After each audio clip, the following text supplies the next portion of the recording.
Greetings to all the lovely ladies and gentlemen out there. I'm your unwilling host, the ProGent, and today I'm shackled to my desk to bring you what, apparently, I've been hyping all season long.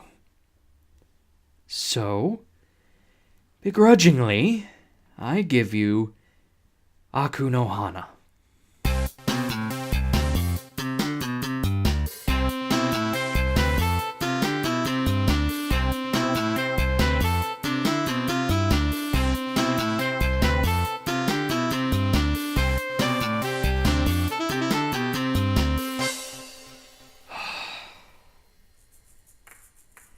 Aku no Hana, or in English, Flowers of Evil, is a coming-of-age drama by Oshimi Shuzo, also known for his series Drifting Net Cafe. And boy would I rather be talking about that.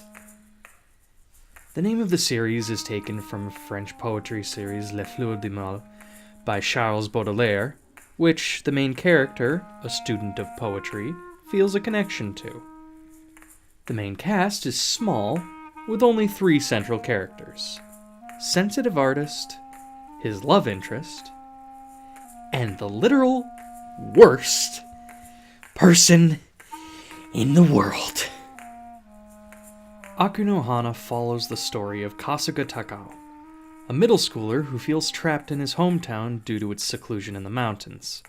He gets caught stealing his crush's gym outfit, and yes, we're already off to a charming start here, by Nakamura Sawa, the school's resident avatar of chaotic evil, who naturally takes advantage of the situation to blackmail Kasuga.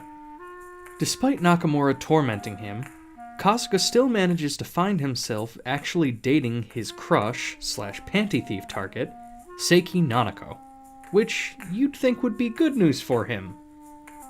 Anyway, Nakamura's kinda going for the Joker angle here over the first few episodes, looking to psychologically torture Kasuga into believing that he's just like her. Kasuga starts to believe this, and he and Nakamura trash their classroom. Unfortunately for him, a few pieces of evidence are discovered which point to him as the vandal. And since vandalizing your high school is pretty much a felony in Japan, Kasuga decides the most logical course of action is to jump on a bike along with Nakamura, always a good idea, and pedal like hell to somewhere.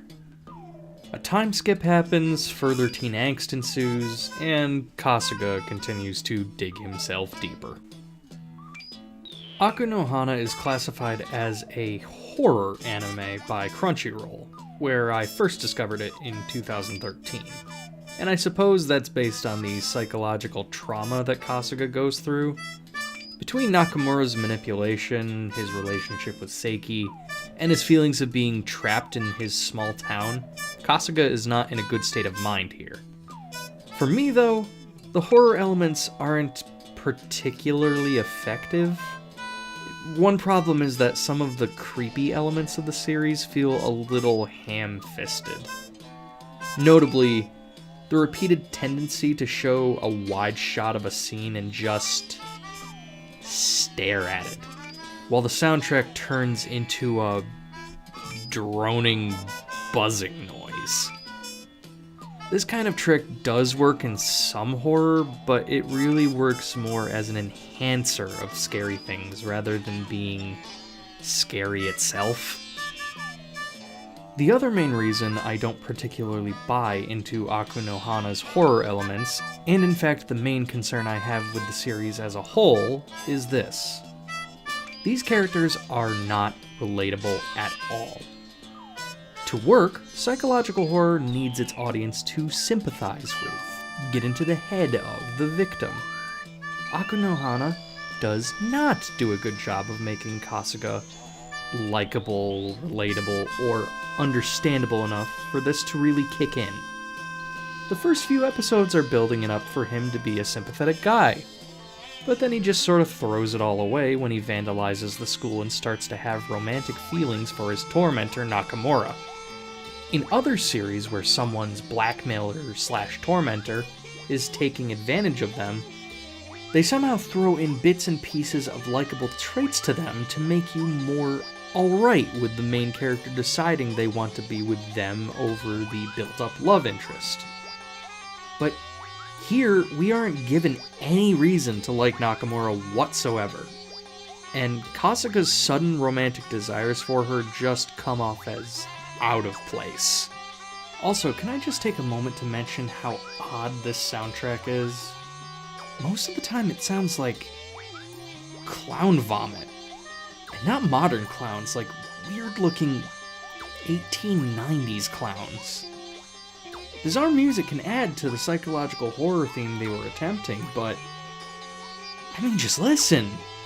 This just sounds like your 2-year-old nephew throwing instruments down several flights of stairs and calling it a song. Okay, let me pull back for a second on my anger for this series to give you reasons why I checked this series out in the first place, and why it still sticks in my mind. First off, I enjoyed the rotoscope art style.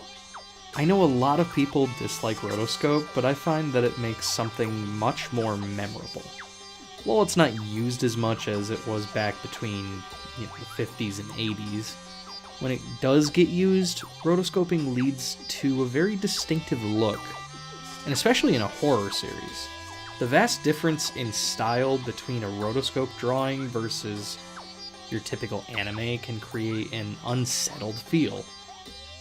Second, although I don't like the characters of Aku no Hana, the actors are putting their all into these performances. It's easy to overlook good performances in mediocre or bad series, but I feel it's worth noting here.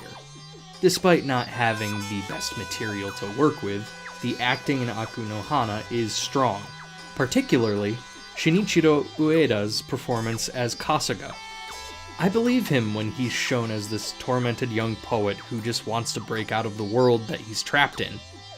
But, as I've said before, the writing makes the character of Kasuga seem much more stupid and easy to manipulate than he should be. I really wanted to like Aku no Hana. It had the potential to be a hidden masterpiece, but I feel like it just manipulated me and left me standing in the rain, wondering why I wasted my time with it. I'm glad the anime ended when it did, because what happens next in the manga just gets progressively worse. Between child-on-child rape, assault and battery, and attempted suicide by gasoline fire in the middle of a parade, I just couldn't find anything redeemable about this series as a whole. It's confusing because series that have taken this strange psychological coming-of-age story that follows characters who make bad decisions and have bad experiences have worked for me before. I've mentioned Goodnight Pun Pun before, and I feel that series does so much better with a similar theme. Maybe it's personal preference, maybe it's the timing of when I approached it, who knows. But I don't see myself ever coming back to Aku no Hana in hopes that it will end up being a series I can ever grow to, let's say, tolerate. I'm the Professional Gentleman, and thank you for listening.